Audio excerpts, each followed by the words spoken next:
is Kloiber, and today I'm just going to be talking to you about really the facts just surrounding the life of Jesus. Let's get into it. So, it's common knowledge that George Washington was the first president of the United States. It's also common knowledge that Neil Armstrong was, the first man to walk on the moon. So why wouldn't Jesus fit into that category? Why wouldn't knowledge about him be just as common? There's a need for this topic simply because so many are unaware of the facts and the evidence surrounding his life and everything that he claimed to be.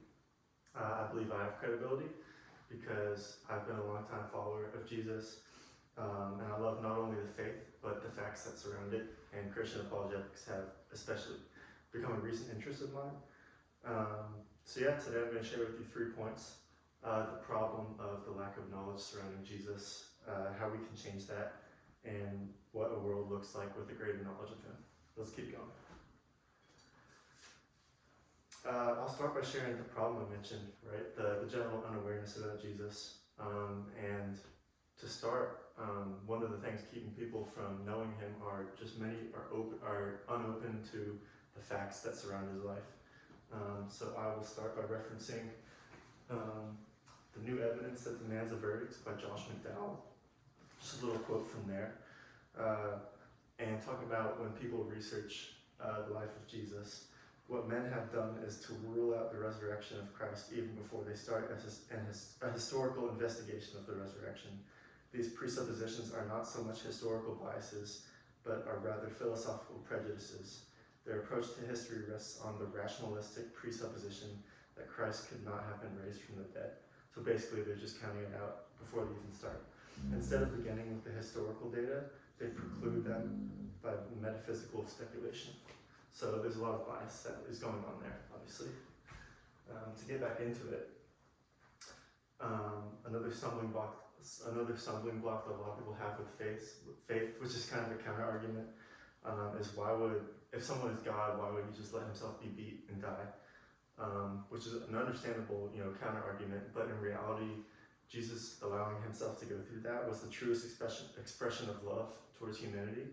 And something that's interesting to think about is that since that was not an expected form for God to take, then that validates it even further. So we've talked about the problem of the lack of knowledge. Now we'll get to the solution with how to change that. And that's just by presenting the facts. So we'll start with historical evidence. And a lot of this rests in the Gospels of Matthew, Mark, Luke, and John that you see in the Bible. And I was able to interview a buddy of mine who is even more well-versed in apologetics than I am, and this is what he had to say about the Gospels. I asked him what historical evidence exists for the resurrection of Jesus, and he said, the biggest piece of evidence we have is the Bible. The story of the resurrection was told by multiple accounts, and witnesses didn't have communication with each other. If we look at the Gospels, we're given multiple perspectives of how Jesus was experienced. All of these accounts line up perfectly, despite having no way to check each other. If you check each other in quotation marks, you know what I mean. And then we can move on to the archaeological evidence. This is something I just learned, something called the Nazareth inscription, which is basically a tablet that was recently found, dated back to AD 41 to 54. It was an imperial decree from King Claudius that basically warns of capital punishment for those who move a body from a grave or tomb. And that makes you ask yourself, well, why would a king issue this, in the century after the death and resurrection of Jesus? Like, he wouldn't do that if there wasn't a suspicion of, a risen body. Let's keep going. I've told you about the problem at hand and how we can change that. So now we're getting to a visualization of what a world looks like that knows more about him. It just starts with just a world being in awe, right? We think about how many mistakes that we make, and when a world knows about Jesus, they know that he never made a mistake, that he was sinless. He lived a perfect life, and no one else has ever done that. I'll cite a verse real quick about that. This is 2 Corinthians chapter 5, verse 21. God made him who had no sin to be sin for us, so that in him we might become the righteousness of God, right? This is a man that never sinned, that was ultimately, the Lord's sacrifice to reconcile humanity to himself. And that has some pretty amazing implications for us as humans, I believe.